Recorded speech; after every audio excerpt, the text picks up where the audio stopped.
स्वस्ति श्री गणेशाय नमः। श्री सरस्वत्यै नमः। श्री वेदपुरुषाय नमः।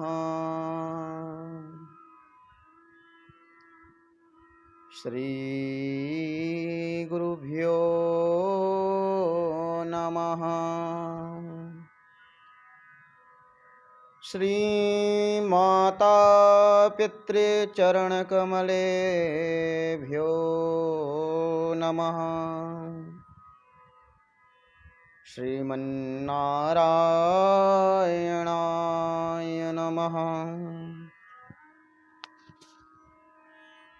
नारायणं नमस्कृत्य नरं चैव नरोत्तमं देवीं सरस्वतीं व्यासं ततो जयमुदीरयेत्।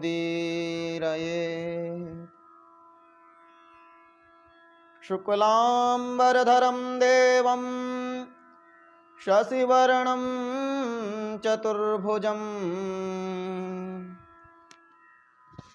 प्रसन्नवदनं ध्यायेत् सर्वविघ्नोपशान्तये।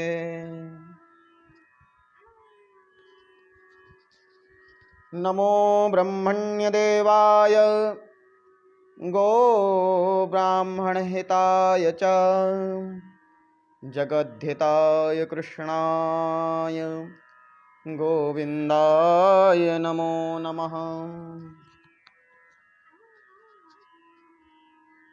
कृष्णाय वासुदेवाय हरये परमात्मने प्रणतक्लेशनाशाय गोविन्दाय नमो नमः।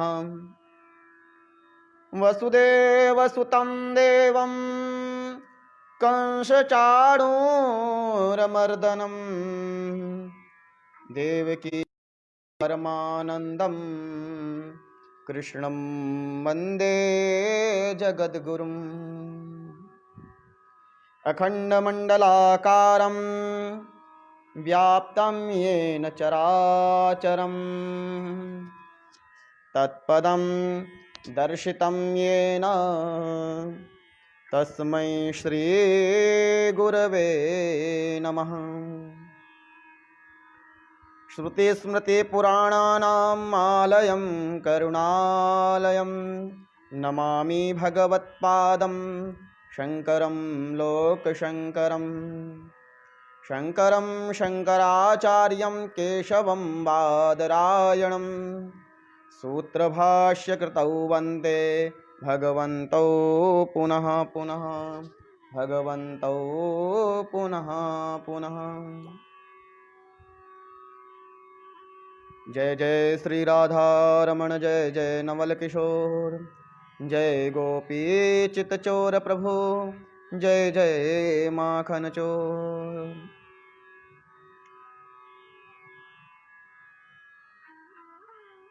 ओम नमः परमहंसास्वादित चरण कमल चिन्मकरंदाय भक्तजनमानस निवासाय श्री रामचंद्राय। आज श्री विष्णु पुराण के 37वें दिन पंचम अंश के 6वें अध्याय के अनुवाद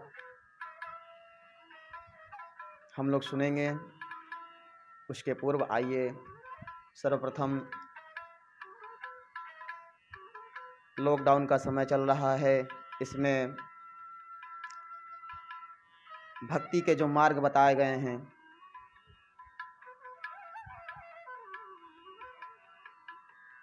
भक्ति साधना करने के लिए 3 मार्ग बताए गए हैं।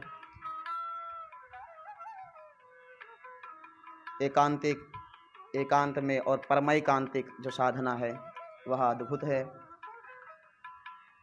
तो सबसे पहले हम सभी लोग भगवान नाम स्वस्ति वाचन, कोई भी कर्म किया जाता है तो सबसे पहले स्वस्ति वाचन मंगलाचरण किया जाता है।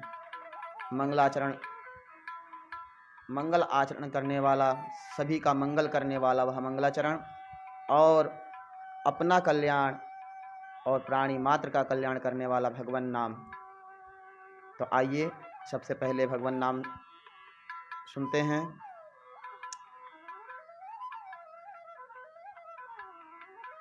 श्री कृष्ण गोविंद हरे मुरारे, हे नाथ नारायण वासुदेवा।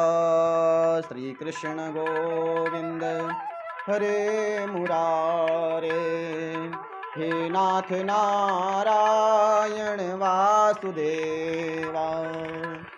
श्री कृष्ण गोविंद हरे मुरारे, हे नाथ नारायण वासुदेवा। श्री कृष्ण गोविंद हरे मुरारे, हे नाथ नारायण वासुदेवा। श्री कृष्ण गोविंद हरे मुरारे, हे नाथ नारायण वासुदेवा। प्यारे जरा तो मन में विचारो, क्या साथ लाए अरुले चलोगे। जाता सदा साथ यही पुकारो, गोविंद दामोदर माधवेति। सखेति मत्वा प्रसभं यदुक्तं, हे कृष्ण हे यादव हे सखेति। अजानता महिमानं तवेदं, मया प्रमादात् प्रणयेन वापि। श्री कृष्ण गोविंद हरे मुरारे, हे नाथ नारायण वासुदेवा। श्री कृष्ण गोविंद हरे मुरारे, हे नाथ नारायण वासुदेवा। श्री कृष्ण गोविंद हरे मुरारे, हे नाथ नारायण वासुदेवा। श्री कृष्ण गोविंद हरे मुरारे, हे नाथ नारायण वासुदेवा। श्री कृष्ण गोविंद हरे मुरारे, हे नाथ नारायण वासुदेवा। हे नाथ नारायण वासुदेवा। बोलिए द्वारिकाधीश भगवान की जय। श्री कृष्णचंद्र भगवान की जय। सियावर रामचंद्र भगवान की जय। सद्गुरुदेव भगवान की जय। श्री विष्णु भगवान की जय। परम पिता परमात्मा अकारण करुणा वरुणालय सर्वव्याप्त सर्वांतर्यामी परमेश्वर, जीव मात्र के हृदय में निवास करने वाले सर्वांतर्यामी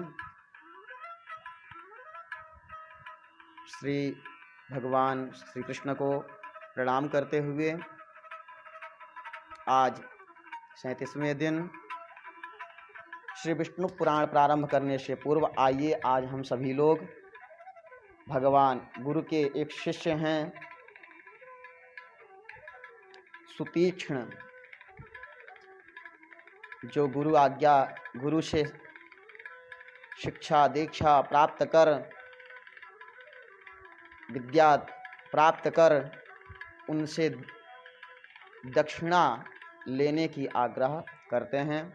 आइए उन कीर्तन करके भगवान श्री राम का दर्शन करने वाले उन सुतीक्ष्ण का चरित्र सुनते हैं। कीर्तनकार सुतीक्ष्ण का आइए हम लोग विष्णु पुराण सुनने से पूर्व कीर्तनकार सुतीक्ष्ण का चरित्र सुनते हैं। श्री रामचरितमानस में बताया गया है, कबहु क फेरी पाछे मुनि आ जाई, कबहु क नृत्य कराई गुण गाई। अर्थात महर्षि अगस्त्य के शिष्य हैं सुतीक्ष्ण जी। जब वह विद्या अध्ययन कर चुके तब गुरुदेव से उन्होंने दक्षिणा के लिए प्रार्थना की। महर्षि अगस्त्य जी ने कहा, तुमने जो मेरी सेवा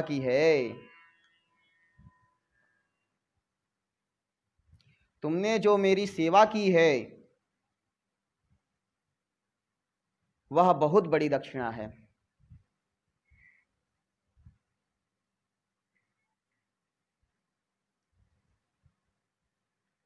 मैं तुमसे प्रसन्न हूं। सुतीक्ष्ण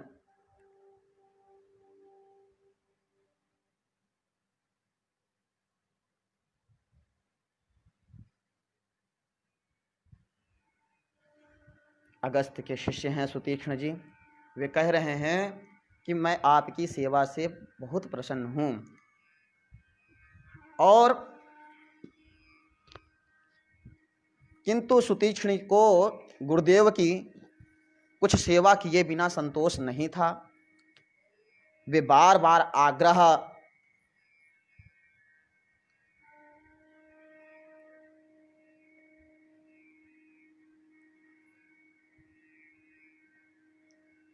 करने लगे कि गुरुदेव दक्षिणा स्वीकार कीजिए, और बार बार आग्रह करने लगे। उनके हठ को देखकर सर्वज्ञ महर्षि ने उन्हें आज्ञा दी कि बार बार आग्रह कर रहे हैं कि गुरुदेव आपने मुझे विद्या अध्ययन कराया है। गुरुदेव ने कहा कि तुम्हारी सेवा ही मेरी दक्षिणा, तुमने जो सेवा की है वही सबसे बड़ी दक्षिणा है। परंतु उन्होंने कहा नहीं, आपकी सेवा से मुझे संतोष नहीं हुआ। तो गुरुदेव ने कहा कि अच्छा, अगर तुम दक्षिणा देना ही चाहते हो तो तुम मुझे भगवान के दर्शन कराओ, मुझे भगवान के दर्शन कराओ। ऐसा गुरुजी ने कहा। गुरु की आज्ञा स्वीकार करके सुतीक्ष्ण जो हैं, वह सुतीक्ष्ण जी उनके आश्रम से दूर उत्तर की ओर दंडकारण्य में प्रवेश ही किया और वहाँ पे आश्रम बनाकर रहने लगे। उन्होंने गुरुदेव से सुना था कि भगवान श्री राम अयोध्या में अवतार लेकर इसी मार्ग से रावण का वध करने लंका जाएंगे। अतः वे वहीं तप तथा कीर्तन भजन करने लगे। कीर्तन भजन करते हुए उनकी पधारने की प्रतीक्षा करने लगे। जब श्री राम ने पिता की आज्ञा से वन को स्वीकार किया और चित्रकूट से वे विराध को भूमि में गाड़ कर सदगति देते शरभंग ऋषि के आश्रम से आगे बढ़े, तब सुतीक्ष्ण जी को उनके आने का समाचार मिला और समाचार पाते ही वे उसी ओर दौड़े। उनका चित्त भाव निमग्न हो गया। वे कहने लगे, देखिए भक्ति बहुत बड़ी चीज़ है। और जैसे सुने भगवान की भक्ति कर रहे थे, कीर्तन कर रहे थे कि भगवान आएंगे और गुरु दक्षिणा में भगवान के दर्शन कराना है, तो भक्ति से ही, तो वे जैसे ही सुने कि भगवान आए हैं और वे अपना इतने भाव में निमग्न हो गए कि वे अपने चित्त को उस भाव में खो दिया। और रामचरितमानस में बताया है कि हे विधि दीन बंधु रघुराया, मोह से 60 पर करी हैं दाया, सहित अनुज मोहि राम गोसाई, मिली हैं निज से वक की नाई, मोरे जिया भरोसे दृढ़ नाही, भगति बिराती न ज्ञान मन माही, नहीं सतसंग जोग जप जागा, नहीं दृढ़ चरण कमल अनुरागा, एक बानी करुणा निधान की, सो प्रिय जाके गति न आन की, हुई हैं सुफल आजु मम लोचन, देखी बदन पंकज भव मोचन। सुतीक्ष्ण जी कह रहे हैं आज मेरे नयन जो हैं वो भर जाएंगे, लोचन सफल हो जाएंगे, ये नेत्र दर्शन करके सफल हो जाएंगे और इस संसार से जैसे कीचड़ में कमल खिल जाता है वैसे मेरा यह नेत्र दर्शन करके खिल जाएंगे। प्रेम की इतनी बाढ़ हृदय में आई कि मुनि अपने को ही भूल गए, मैं कौन हूँ। उनको यह भी स्मरण नहीं रहा कि मैं कौन हूँ, कहाँ से आया हूँ, कहाँ क्या कर रहे हैं, कहाँ हैं, ये सब कुछ भान ही नहीं रहा। इस समय हम कहाँ पर हैं। कभी वे कुछ दूर आगे चलते हैं फिर पीछे आते हैं। श्री राम रघुनंदन, रघुनाथ, कौशलानंदन आदि दिव्य नाम लेकर संकीर्तन करते हुए नृत्य करने लगते हैं और कभी पीछे जाते हैं, कभी आगे आते हैं। श्री राम, लक्ष्मण और जानकी जी वृक्ष के आड़ में यह सारा दृश्य देख रहे हैं। मुनि की यह अद्भुत प्रेम विभोर दिशा देख रहे थे। नृत्य करते करते सुतीक्ष्ण जी के हृदय में श्री राम जी की दिव्य झांकी दिखी, दिव्य झांकी का दर्शन हो गया। जब उनको यही पता नहीं रहा कि मैं कौन हूँ, क्या कर रहा हूँ, तो उनके हृदय में दिव्य झांकी जैसे ही दिखी वे समाधिस्थ हो गए, समाधि में चले गए। अब समाधि में जाने के बाद उसको क्या भान होगा, वैसे ही स्थिति हो गई। तो भगवान श्री राम ये सब देखते हुए जब देखे कि एकदम शांत होकर के समाधिस्थ हो गए हैं, तो भगवान उनके पास गए और उन्होंने मुनि को पुकारा, हिलाया, अनेक प्रकार से जगाने का प्रयत्न किया कि समाधि से बाहर आएं। किंतु वे तो समाधि दशा में थे। अंत में श्री राम ने जब उनके हृदय से उनका आराध्य द्विभुज रूप दूर करके वहाँ अपना चतुर्भुज रूप प्रकट किया, वहाँ से जिनका वो दर्शन कर रहे थे, एक आराध्य भगवान के नाना रूप हैं। धर्म सम्राट स्वामी श्री करपात्री जी महाराज कहते हैं कि भगवान के करोड़ों देवी देवता रूप, सब पूरे संसार के जितने नाम हैं, शास्त्र वचन में यही है, सब कुछ भगवान का ही नाम है। विष्णु सहस्त्र नाम जो पुराणों से निकला है, महापुराण से, वह नाम सहस्त्र नाम तो छोड़िए, अनंत नाम आ जाने से सभी अनंत, जितने भगवान का एक नाम अनंत है, तो वह अनंत नाम से भगवान सब कुछ हैं, जितना संसार में अनंत। इसलिए तो उनको सर्वांतर्यामी कहते हैं। सभी के मन को जानने वाले भगवान हैं। तो भगवान जान गए और धर्म सम्राट करपात्री जी महाराज ने बताया कि पंचदेव उपासना, 5 देवों को के ही आराध्य के रूप में स्वीकार करना चाहिए। वही विष्णु के नाना रूप हैं, विष्णु भगवान आराध्य हैं, किसी के शिव आराध्य हैं, किसी के शक्ति देवी माता, वो सारी देवी देवता माता सब अलग देवियाँ, अलग अलग नाम हो सकते हैं, 10 महाविद्या या 64 कला में से कोई देवी हो सकती हैं, परंतु वह देवी शक्ति के कोई आराध्य हो सकते हैं, दुर्गा हो सकती हैं, कोई गणेश हो सकते हैं, कोई शिव सूर्य नारायण भगवान हो सकते हैं। इन पांचों सूर्य, गणेश, देवी और महादेव, विष्णु, ये 5 देव के अलावा कोई अन्य कोई कहे कि मैं ही परब्रह्म हूँ, साईं को आराध्य बना ले, और कोई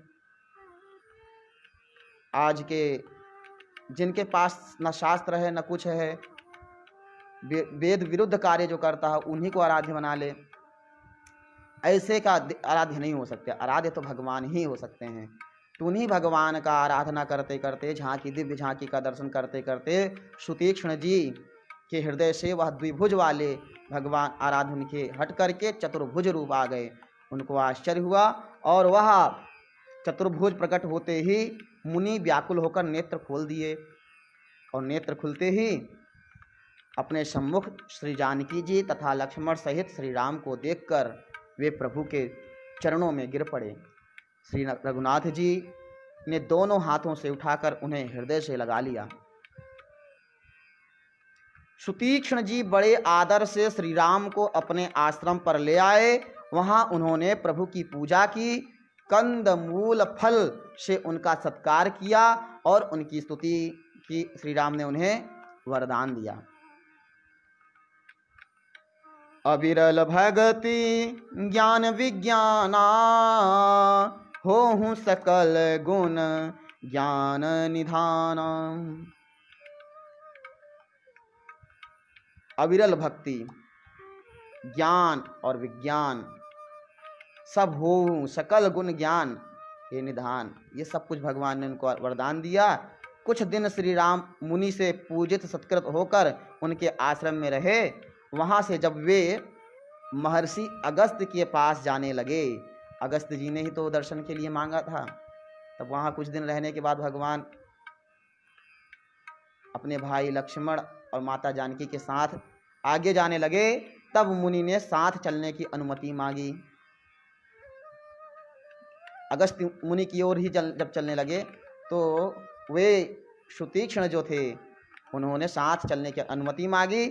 और जब प्रभु के अगस्त्य आश्रम में पहुँचे, भगवान समझ गए कि तात्पर्य को समझ गए कि, और हंसकर आज्ञा दे दी, चलो ठीक है। तब आगे जाकर दंडवत प्रणाम कर अपने गुरु महर्षि अगस्त्य को दंडवत प्रणाम कर अपने गुरुदेव से निवेदन किया। क्या बताते हैं? कहते हैं, नाथ कौशला धीस कुमारा, आए मिलन जगत आधारा। राम अनुज समेत वैदेही, निसी दिन देव जपत हूँ जेही। बता दिए कि हम साथ में कौन कौन और आए हैं।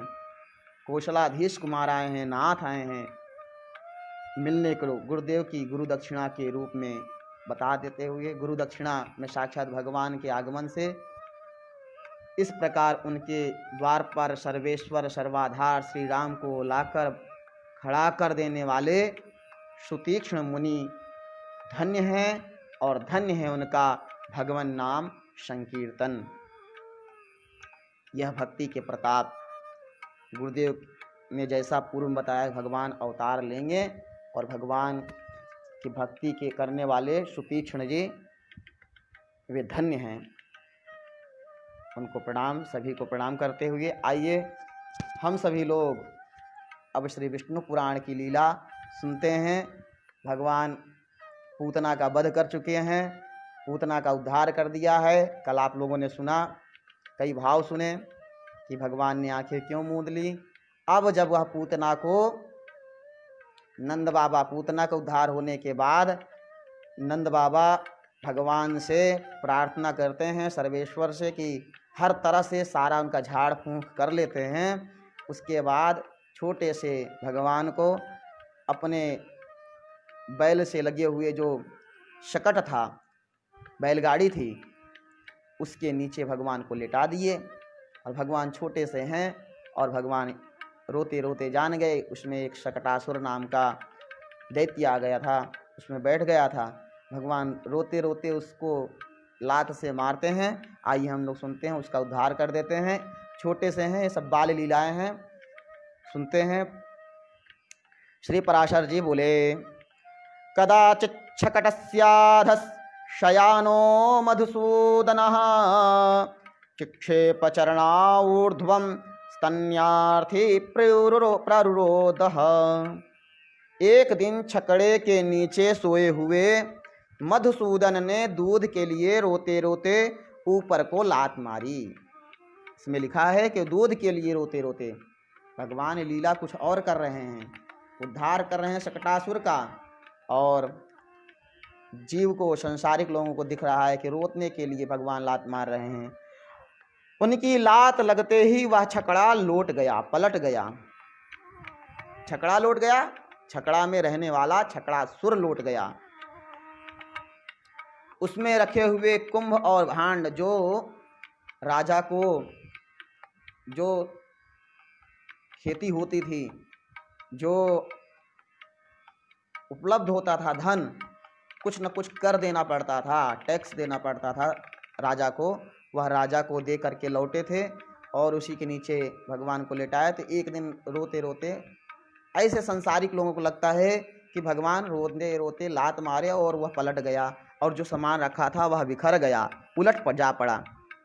हे द्विज, उस समय हाहाकार मच गया, समस्त गोप गोपीगण वहां आ पहुंचे।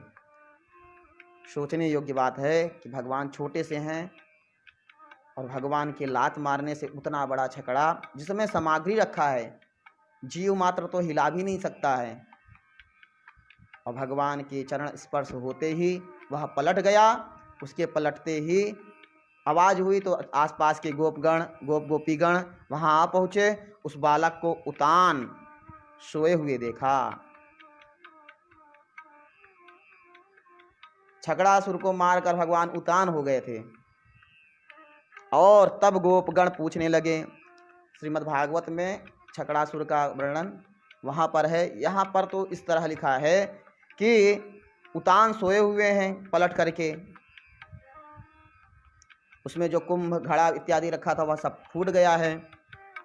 और तब गोपगण पूछने लगे कि सोए हुए देख करके पूछने लगे कि इस छकड़े को किसने उलट दिया, किसने पलट दिया। तो वहां पर खेलते हुए बालकों ने कहा, इस कृष्ण ने ही गिराया है। हमने अपनी आंखों से देखा है कि रोते रोते इसकी लात लगने से ही यह छकड़ा गिरकर उलट गया है और किसी का काम नहीं है, और यह किसी का काम नहीं है। ये वही यहाँ लेटा था और हम देख रहे थे, इसी ने लात मारी है। अब बच्चे लोग हैं, बच्चे लोग बोल रहे हैं और भगवान हैं, भगवान तो किसी का उद्धार कर रहे हैं, लेकिन बच्चों को जो दिखा उसने बताया कि हमने देखा मारते हुए। सोचने योग्य बात है। यह सुनकर गोपगण के चित्त में अत्यंत विस्मय हुआ और तथा नंद गोप ने अत्यंत चकित होकर बालक को उठा लिया। और फिर यशोदा ने भी छकड़े में रखे हुए फूटे भांडों के टुकड़े की ओर और छकड़े की दही, पुष्प, अक्षत और फल आदि से पूजा की। जब कुछ अनर्थ हो जाता है, अशुभ घटना जैसी दृश्य दिखने लगता है, तो जो धार्मिक लोग होते हैं वे झाड़ फूक भगवान के नाम से, जो बताए गए हैं उपचार से, उनके झाड़ फूक करने लगते हैं। उनको ठीक करने के लिए पूजा आदि करने लगते हैं कि ये भाई पूजा नहीं हो रहा है, इसलिए यह अनर्थकारी हो रहा है या जो घटना घट रही है। और इसी समय वसुदेव जी के कहने से गर्गाचार्य जी ने गोपों से छिपे छिपे गोकुल में आकर उन दोनों बालकों के, राम और कृष्ण, छिपे छिपे गोकुल में आए, छिप छिप करके, क्योंकि वहाँ उस समय कंस का अत्याचार बढ़ा था। भगवान को पता था कि अगर नामकरण हो जाता सार्वजनिक रूप से तो गर्गाचार्य थे, वो सब जानते थे, भगवान के लक्षण गुण युक्त देख करके ऐसे ही नामकरण बता देते कि तो साक्षात नारायण है, तो और कंस को उन्हीं को मारता। परंतु द्विजोचित संस्कार, जो संस्कार करना था ब्राह्मण क्षत्रिय वैश्य को, जो द्विज जनेऊ संस्कार करना था, नामकरण करना था, तो आ करके गर्गाचार्य जी ने उन दोनों बालकों के नामकरण संस्कार करते हुए महामति गर्ग जी ने बड़े का नाम राम और छोटे का कृष्ण बतलाया। बड़े का नाम राम है और छोटे का नाम कृष्ण। स्वल्पे नैव तु कालेन रिंगिणौ तौ तदा ब्रजे घृष्टजानुकरौ विप्र बभूवतुर्भावपि। हे विप्र, वे दोनों बालक थोड़े ही दिनों में गऊओं के गोष्ठ में रेंगते रेंगते हाथ और घुटनों के बल चलने वाले हो गए। थोड़े ही दिन में वे घुटने के बल चलने लगे और गोबर और राख भरे शरीर से इधर उधर घूमते हुए उन बालकों को यशोदा और रोहिणी रोक नहीं सकती थी। कभी वे गौ के घोष में खेलते और कभी बछड़ों के मध्य में चले जाते तथा कभी उसी दिन जन्मे हुए बछड़ों की पूंछ पकड़कर खींचने लगते। अब बाल लीला कर रहे हैं भगवान, घुटने घुटने इधर उधर जा रहे हैं। जहाँ चलने लगे अब माता यशोदा और माता रोहिणी के बस के नहीं रहे, बचपन से ही भागना इधर उधर जाना शुरुआत कर दिया। यदा यशोदा तौ बाला वेकस्थान चराबुभौ शशाकनो वारयितुं क्रीडन्तावति चंचलौ। एक दिन जब यशोदा सदा एक ही स्थान पर साथ साथ खेलने वाले उन दोनों अत्यंत चंचल बालकों को ना रोक सकी तो उसने अनायास ही सब कर्म करने वाले कृष्ण को रस्सी से कटिभाग में कसकर ऊखल में बांध दिया और रोष पूर्वक इस प्रकार कहने लगी, अरे चंचल, जिसका मन चंचल न हो वह चंचल, कभी इधर तो कभी उधर भागता दौड़ता रहता है, वह चंचल। चंचल और चंचला, अरे चंचल, अब तुझ में सामर्थ्य हो तो चला जा। माता यशोदा ने उनके कमर में ऊखल से बांध दिया और कह रही हैं कि अब तुझ में समर्थ हो तो तू यहाँ से अब चला जा। ऐसा कहकर कुटुंबिनी यशोदा अपने घर के धंधे में, काम धंधे में लग गई। उसके गृह कार्य में व्यग्र हो जाने पर कमल नयन कृष्ण ऊखल को खींचते खींचते यमलार्जुन के बीच में गए। दो वृक्ष थे जो शापवश कारण वृक्ष बन गए थे और ऋषि मुनियों ने उनको कहा था कि भगवान ही तुम्हारा उद्धार करेंगे। वो यमल और अर्जुन दो नाम के वृक्ष, उन्हीं के बीच में जा करके यमलार्जुन मध्येन जगाम कमलेक्षण, भगवान कमलापति उन दोनों के ऊंची ऊंची जो शाखाओं वाले थे यमलार्जुन, वृक्ष को खींचते हुए, ऊखल से खींचते हुए उखाड़ डाला, यानी उनका उद्धार कर दिया। तब उनके उखड़ने का कट कट शब्द सुनकर वहाँ ब्रजवासी लोग दौड़ कर आए और उन दोनों महावृक्षों को तथा उनके बीच में कमर में रस्सी से कसकर बंधे हुए बालक को नन्हे नन्हे अल्प दांतों की श्वेत किरणों से शुभ्र हास करते देखा, हंसते हुए देखा। तभी से रस्सी से बंधने के कारण उनका नाम दामोदर हुआ। बोलिए दामोदर भगवान की जय। भगवान को दामोदर क्यों कहते हैं? क्योंकि भगवान ने उनके कमर में, उदर में, पेट के नीचे कटी में बंधे हुए ऊखल से यमलार्जुन का उद्धार करने वाले हैं। गोप वृद्धास्ततः सर्वे नंद गोप पुरोगमाः मंत्रयामासुरद्विग्ना महोत्पातातिभीरवः। तब नंदगोप आदि समस्त वृद्ध गोपों ने महान उत्पातों के कारण अत्यंत भयभीत होकर आपस में यह सलाह की। अब यह सब बचपन से ही भगवान के साथ ऐसा होने लगा, कभी शकटासुर तो कभी पेड़ों का गिरना तो कभी महाराक्षसी शुरुआत में ही पूतना आकर के राक्षसी का उद्धार। ऐसा दृश्य देख करके गोपगणों ने सलाह दी कि अब इस स्थान पर रहने का हमारा कोई प्रयोजन नहीं है।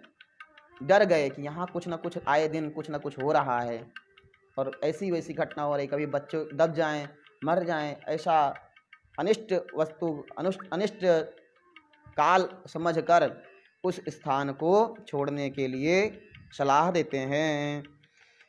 कहते हैं कि अब इस स्थान पर रहने का हमारा कोई प्रयोजन नहीं है, हमें किसी और महावन को चलना चाहिए, क्योंकि यहाँ नाश के कारण स्वरूप पूतना वध, छकड़े का लौट जाना तथा आंधी आदि किसी दोष के बिना ही वृक्षों का गिर पड़ना इत्यादि बहुत से उत्पात दिखाई देने लगे हैं।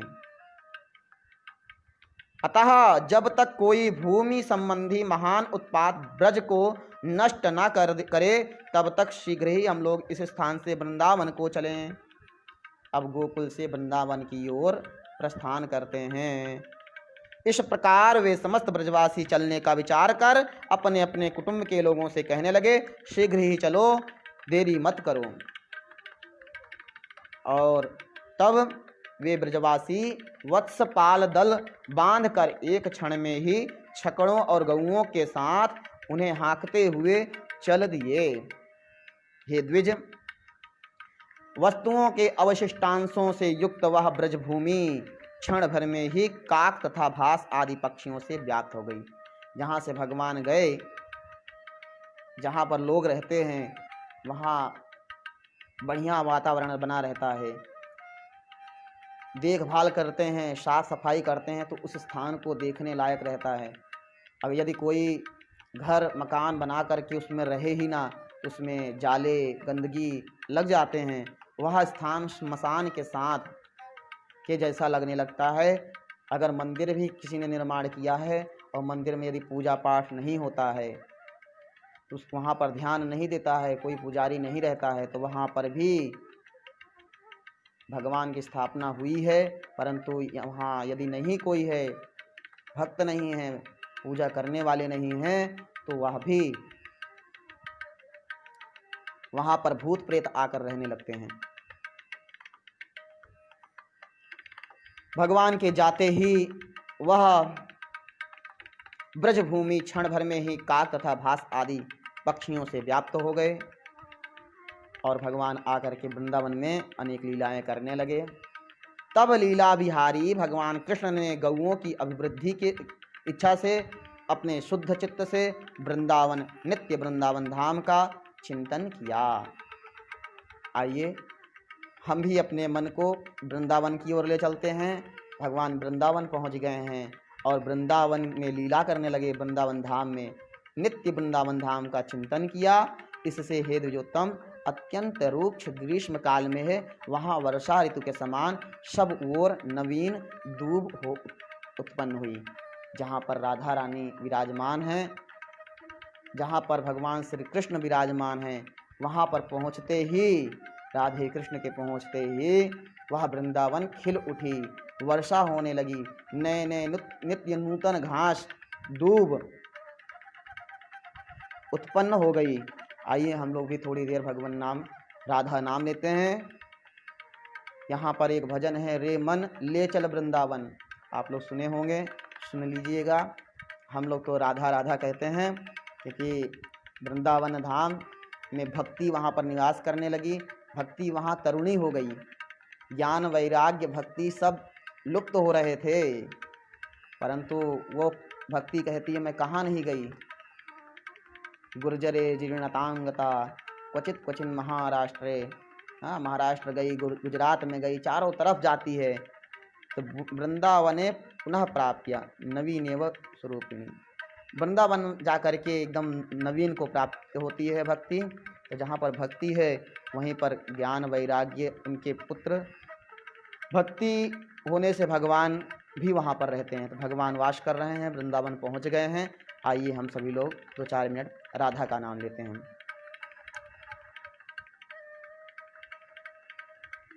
अपने मन जहाँ भी बैठे हैं, घर में बैठे हैं, लेकिन मन तो कहीं भी जा सकता है ना, तो मन को वृंदावन की ओर ले चलते हैं। राधे राधे राधे राधे राधे राधे जय श्री राधे, जय राधा माधव जय श्री कुंज बिहारी, जय राधा माधव जय श्री कुंज बिहारी। राधे राधे राधे राधे राधे राधे जय श्री राधे, राधे राधे राधे राधे कुंज गली में राधे राधे।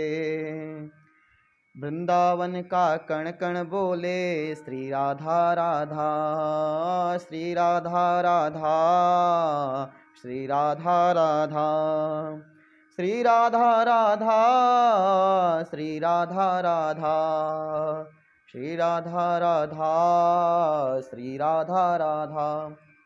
राधे राधे जपो चले आएंगे बिहारी, आएंगे बिहारी दौड़े आएंगे बिहारी, राधे राधे रटो चले आएंगे बिहारी।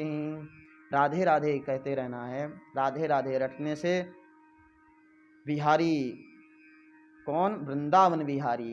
वृंदावन के स्वामी जो हैं वह कृष्ण, और राधा कहने से ही आ जाएंगे, क्योंकि राधा और कृष्ण दोनों एक ही हैं। आह्लादनी करने वाली वही राधा ललिता हैं, त्रिपुर सुंदरी हैं, जगदम्बा हैं, शक्ति हैं, और कृष्ण जो हैं वही नारायण हैं, परमात्मा हैं, ब्रह्म हैं, जगत पिता हैं, ईश्वर हैं। तो जगत पिता भी अपने शक्ति के बिना अधूरे हैं, तो वहाँ पर राधा जो हैं वो शक्ति हैं। और भागवत में श्री सुखदेव जी के गुरु हैं राधा रानी, इसलिए कई जगह राधेय इति विस्तृताः, राधेय शब्दाया श्री सुख उवाचाया, सुखदेव कहते हैं, परंतु जब श्री लग जाता है तो गुरु का स्मरण करते हुए श्री सुखदेव जी कहते हैं। ऐसा भाव व्यक्त होता है। हम लोग सुन रहे हैं कि भगवान वृंदावन पहुंच गए हैं। तब राम और कृष्ण भी बछड़ों के रक्षक हो गए। वहाँ पर रहते हुए जब वहाँ पर नित्य नूतन ग्रास गोचर भूमि, अभी गोचर भूमि उपलब्ध नहीं है, लोग वहाँ रहने लगे। सारी भूमि गोभूमि, गोपाल की, ऐसा कहते हैं, सब भूमि गोपाल की है।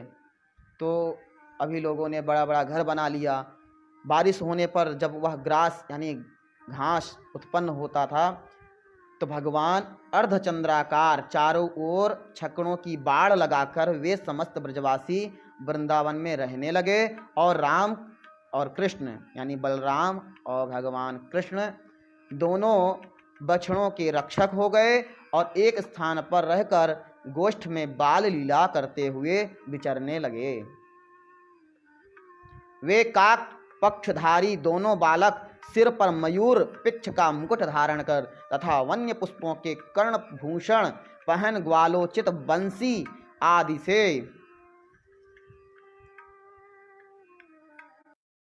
आदि से सब प्रकार के बाजों की ध्वनि करते तथा पत्तों के बाजे से ही नाना प्रकार की ध्वनि निकालते।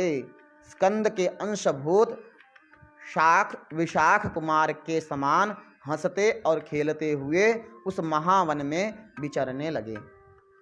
अब भगवान वृंदावन में लीला करने लगे हैं। गाय चरा रहे हैं, खेल रहे हैं, मयूर का पंख अपने सर पर धारण किए हैं और मुकुट धारण कर वन्य पुष्पों का अपने कानों में पुष्प लगा लिए हैं। वंशी विभूषित करान्नवनीरदाभात पीताम्बराद् दरुणबिंब फलाधरोष्ठात् पूर्णेन्दु सुंदर मुखादरविंद नेत्रात् कृष्णात् परम किमपि तत्व महम न जाने। उनके तत्वों का वर्णन इतना सहजता से कोई नहीं समझ सकता। भगवान ऐसी बाल लीला कर रहे हैं।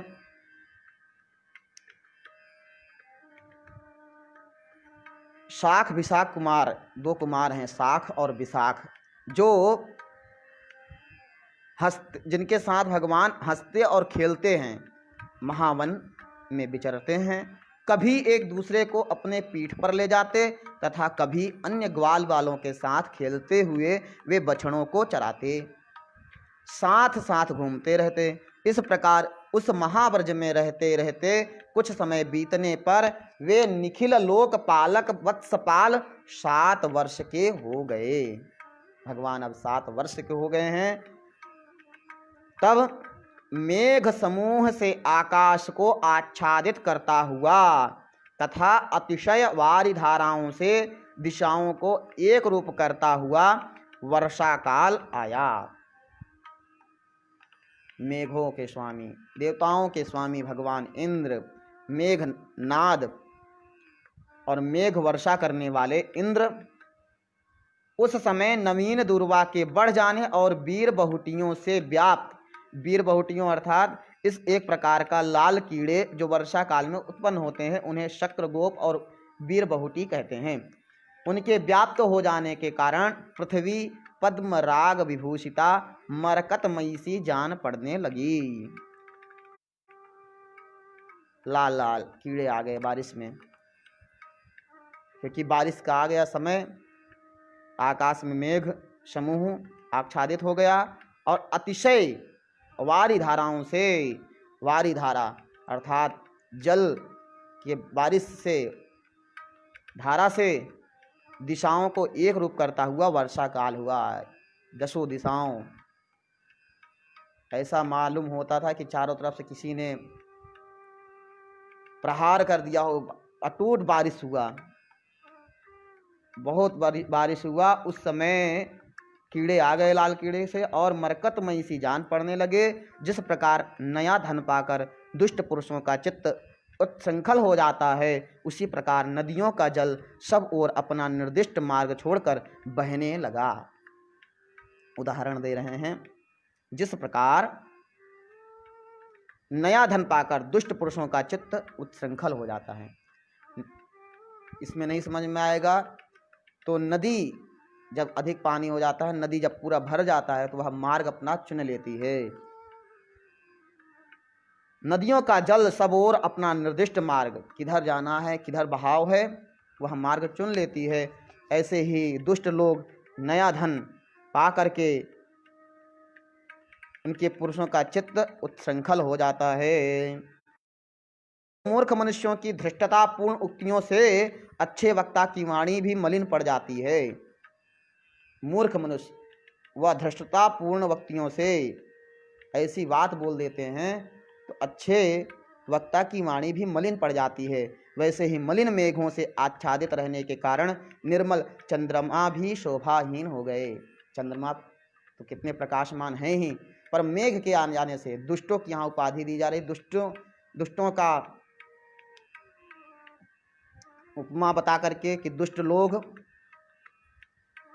ऐसी उत्सृंखल वाणी, ऐसी धृष्टतापूर्ण ऐसे वचन कह देते हैं तो अच्छे अच्छे वक्ता हैं वे भी चुप हो जाते हैं। जैसे चंद्रमा नहीं दिखाई दे रहा है मेघ के आने से, वैसे ही वक्ता लोग कुछ देर के लिए मौन हो जाते हैं। जिस प्रकार विवेकहीन राजा के संग में गुणहीन मनुष्य भी प्रतिष्ठा प्राप्त कर लेता है। विवेकहीन राजा है और गुणहीन मनुष्य भी प्रतिष्ठा लेता है। विवेकहीन राजा के संग से मनुष्य भी प्रतिष्ठा प्राप्त कर लेता है। उसी प्रकार आकाश मंडल में गुण रहित इंद्र धनुष स्थित हो गया। इंद्रधनुष स्थित हो गया। दुराचारी पुरुष में कुलीन पुरुष की निष्कपट शुभ चेष्टा के समान मेघमंडल में बगुलों की निर्मल पंक्ति सुशोभित होने लगी। श्रेष्ठ पुरुष के साथ दुर्जन की मित्रता के समान अत्यंत चंचला विद्युत आकाश में स्थिर न रह सकी। महामूर्ख मनुष्यों की अन्यार्थी का उक्तियों के समान मार्ग तृण और दूब समूह से आच्छादित होकर स्पष्ट हो गए।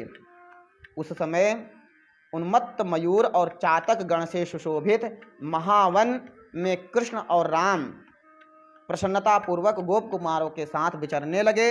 वे दोनों कभी गौओं के साथ मनोहर गान और तान छेड़ते, कभी तल का आश्रय लेते हुए विचरते रहते थे।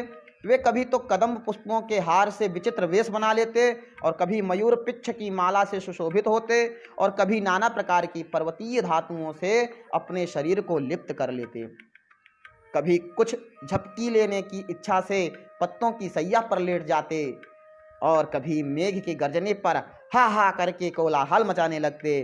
कभी दूसरे गोपों के गाने पर आप दोनों उसकी प्रशंसा करते और कभी ग्वालों की सी बांसुरी बजाते हुए मयूर की बोली का अनुकरण करने लगते। इस प्रकार वे दोनों अत्यंत प्रीति के साथ नाना प्रकार के भावों से परस्पर खेलते हुए प्रसन्न चित्त से उस वन में वृंदावन में विचरने लगे। सायंकाल के समय वे महाबली बालक वन में यथा योग्य विहार करने के अनंतर गौ और ग्वाल बालों के साथ ब्रज में लौट आते थे। इस तरह अपने समय समवयस्क गोपगण के साथ देवताओं के समान क्रीड़ा करते हुए वे महातेजस्वी राम और कृष्ण वहाँ रहने लगे। आप लोगों ने श्रीमद् भागवत में इस वर्षा का जो उदाहरण दिया गया कि वर्षा ऋतु आई और कैसे ढक गए, बादल के मेघ से ढक गए। आप लोगों ने श्रीमद् भागवत में सुना होगा कि मेघ नाद इंद्र की पूजा करने लगते हैं माता पिता, तो भगवान उनका पूजा बंद करा करके गोवर्धन को धारण करते हैं। और इसका पूर्व में उदाहरण इसमें छोटा सा श्लोक मिला। भगवान पर्वत को, गोवर्धन पर्वत को उठाकर थोड़ा टेढ़े हो जाते हैं, वह वृंदावन। इस तरह जल इंद्र आकर के उनकी स्तुति करते हैं। पूर्व में आप लोगों ने इसका सुन लिया है। और यहाँ पर वर्षा का महत्व सुनाते हुए श्री पराशर जी श्री विष्णु पुराण के पंचम अंश के 6वें अध्याय की समाप्ति करते हैं। आज आप सभी लोगों ने शकट भंजन का चरित्र और ब्रजवासियों को गोकुल से वृंदावन में जाना और वर्षा का वर्णन सुना। अब आप सब लोग कल कालीय दमन सुनेंगे। कालीय का दमन करते हैं भगवान, कालीय नाग का उद्धार करते हैं। उसके बाद धेनुकासुर का वध, भगवान की यह बाल लीला चलती रहेगी। फिर बाद में द्वारिका और शादी विवाह भगवान ये लीला करेंगे। अभी तक वंशों के सुनने के बाद आप लोग भगवान के लीलाओं का वर्णन सुन रहे हैं पुराणों में, श्रीमद् भागवत में, और श्री सुखदेव जी राजा परीक्षित को सुना रहे हैं। यहाँ उनके दादा, उनके पिता के भी पिता श्री पराशर जी मैत्रेय मुनि को सुना रहे हैं। उनके पिता पराशर जी के पुत्र जो हैं कृष्ण द्वैपायन व्यास जी, वह 4 श्लोक जो भागवत कहते हैं ना, भागवत में 4 श्लोक हैं, परंपरा से चली आई, तो वह उसी का विस्तार किया है, वेदों का विस्तार किया है और कथाओं का भी विस्तार किया है। इसमें संक्षेप में हम लोगों को सुनने को मिल रहा है। तो श्री सुखदेव जी परीक्षित को और बढ़िया से और सरल ढंग से सुनाते हैं। आप सभी लोग नित्य नित्य नए नए वक्ताओं से, नए नए ढंग से आप लोगों ने कई बार, भगवान के जो भक्त हैं वो वही भगवान की कथा सुनते रहते हैं और कुछ हमेशा नया नया हमेशा सुनने को मिलता है और उनसे तृप्ति नहीं, अपने कर्ण को रसायन बना लेते हैं। राम जो चरित्र है, भगवान राम जो हैं, हनुमान चालीसा में आप लोगों ने सुना है, राम रसायन तुम्हारे पासा, सदा रहो रघु पति के दासा। जब शिव अवतार भगवान हनुमान जी उन राम जी का, उन भगवान विष्णु का गुणगान सुनने के लिए अपने कर्ण को रसायन बना लेते हैं और वह कहते हैं कि उन्हीं के पास हैं और उनके दास बनकर रहते हैं, तो ऐसे ही भगवान के भक्त नित्य निरंतर कथा सुनते रहते हैं और नया नया कुछ जानने को सुनने को मिलता है। हम लोग विष्णु पुराण का आज 6वां अध्याय सुना। आज सुनते हुए आज की वाणी यहीं पर विराम करते हैं। कल हम सब लोग कालीय वध सुनेंगे और धेनु का वध भी सुनेंगे। आइए इन्हीं सब शब्दों के साथ भगवान नाम संकीर्तन करते हुए आज की वाणी यहीं पर विराम करते हैं। हरे रामा राम रामा हरे हरे, हरे कृष्णा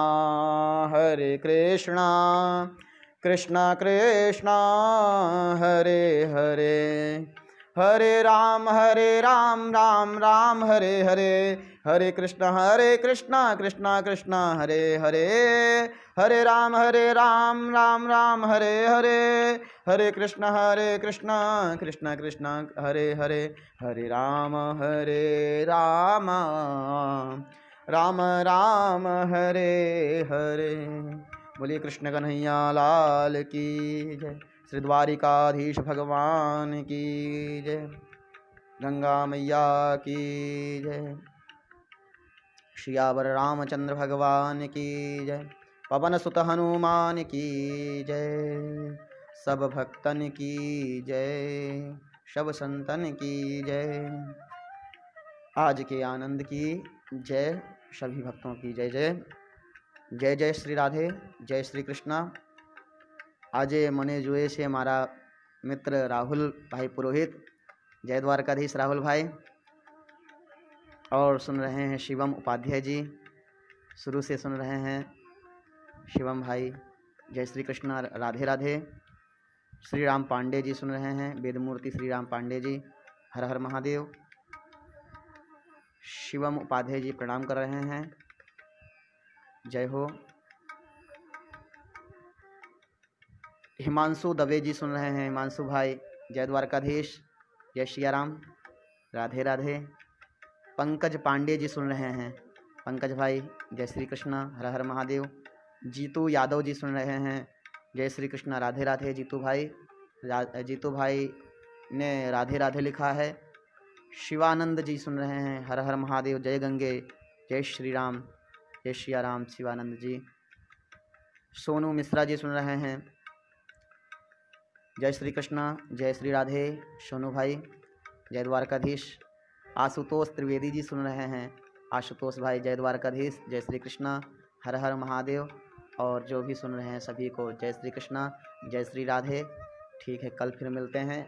आज की वाणी यहीं पर विराम लेती है। श्रेवेभ्यः नमो नमः, पुनः मिलामः।